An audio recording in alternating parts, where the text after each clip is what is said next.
Hello everyone, எல்லோரும் எப்படி இருக்கீங்க? எல்லோரும் சூப்பராக இருப்பீங்கன்னு நினைக்கிறேன். இன்றைக்கி நான் ஒரு சூப்பரான கிராஃப்ட் ஐட்டமோடு வந்திருக்கேங்க.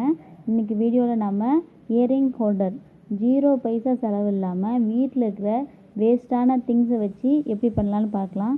இந்த மாதிரி ஒரு வேஸ்ட்டான அட்டைப்பொட்டி எடுத்துக்கோங்க. உங்களுக்கு வேணுங்கிற சைஸில் நீங்கள் கட் பண்ணிக்கோங்க. நீங்கள் ஹரிசாண்டலாவோ வர்டிகலாவோ எப்படி வேணால் கட் பண்ணிக்கலாம். இப்போ பார்த்தீங்கன்னா நான் ஹரிசாண்டலாக கட் பண்ணியிருக்கேங்க. ஸோ இந்த சைஸில் உங்களுக்கு என்ன சைஸ் வேணுமோ அந்த மாதிரி நீங்கள் கட் பண்ணி எடுத்துக்கோங்க. இந்த மாதிரி நான் 2 கார்ட்போர்டில் கட் பண்ணி எடுத்திருக்கேன். இந்த பார்த்திங்கன்னா நெட்டட் கிளாத் என்கிட்ட வேஸ்ட்டாக இருந்தது. இதை தான் நான் இன்றைக்கி யூஸ் பண்ண போகிறேன். ஸோ எப்படி யூஸ் பண்ணலான்னு பார்க்கலாம். இப்போ நம்ம கார்ட்போர்டு எடுத்தோம் இல்லைங்களா, அந்த கார்ட்போர்டை வச்சு அந்த சைஸுக்கு தகுந்த மாதிரி நம்மளோட நெட்டட் கிளாத்தை ஃபஸ்ட்டு கட் பண்ணி எடுத்து வச்சுப்போம்.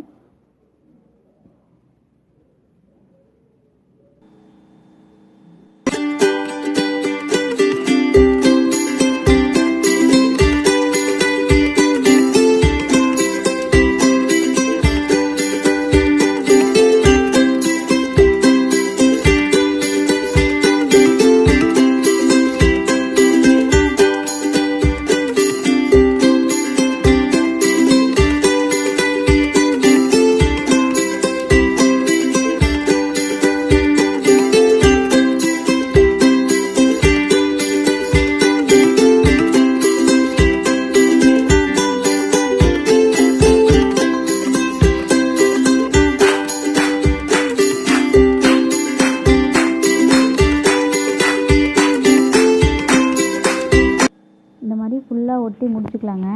ஃபுல்லாக ஒட்டிடுங்க. இதை ஒட்டி முடித்து இது ஒரு பக்கமாக ட்ரை ஆகட்டும். இதை டிஸ்டர்ப் பண்ணாமல் விட்டுடலாம். இப்போ அடுத்தது இன்னொரு கார்ட்போர்ட் நம்ம கட் பண்ணியிருந்தோம் இல்லையா, அது நான் எடுத்து ஒரு வேறு ஒரு கலர் கிளாத் போட்டு பார்டர் மாதிரியே சுற்றியும் ஒட்டி வச்சுருக்கேன். ஸோ இப்போ அதை எடுத்துக்குவோம். அதுலேயே கொஞ்சம் க்ளூ அப்ளை பண்ணி நம்ம நெட்டட் கிளாத் காய வச்சுருந்தோம் இல்லையா, அது இப்போ நல்லா காஞ்சிருச்சு. ஸோ இதையும் நம்ம ஒட்டிக்கலாம். பார்த்திங்கன்னா நான் கலர் கிளாத் கார்ட்போர்ட் மேலே க்ளூ அப்ளை பண்ணிகிட்ருக்கேன். இந்த நெட்டட் கிளாத் கார்ட்போர்ட் மேலேயே க்ளூ அப்ளை பண்ணி ரெண்டையும் ஒட்டிக்கலாம். ஸோ இப்போ தான் நல்லா ஸ்டிக் ஆகிடுச்சு. இப்போ பார்த்திங்கன்னா இதுக்கு மேலே நம்மளோட க்ரியேட்டிவிட்டி தான். இப்போ பார்த்திங்கன்னா நான் ஸ்டோன் செயின் இருந்துச்சு.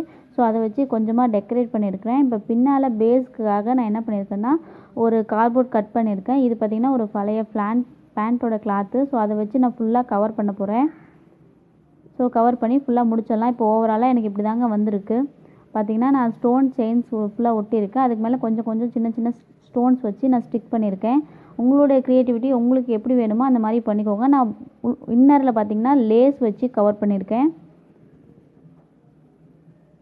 ஸோ இதே மாதிரி உங்களுடைய க்ரியேட்டிவ் பொறுத்து எப்படி வேணால் நீங்கள் மேக் பண்ணிக்கலாம். ஸோ பேஸ் இது தான். இதை வச்சு நீங்கள் இதுக்கு மேலே எப்படி வேணால் க்ரியேட் பண்ணிக்கலாம். ஸோ கைஸ், இந்த ஐடியா கண்டிப்பாக உங்கள் எல்லாத்துக்குமே ரொம்ப பிடிச்சிருக்குன்னு நினைக்கிறேன்.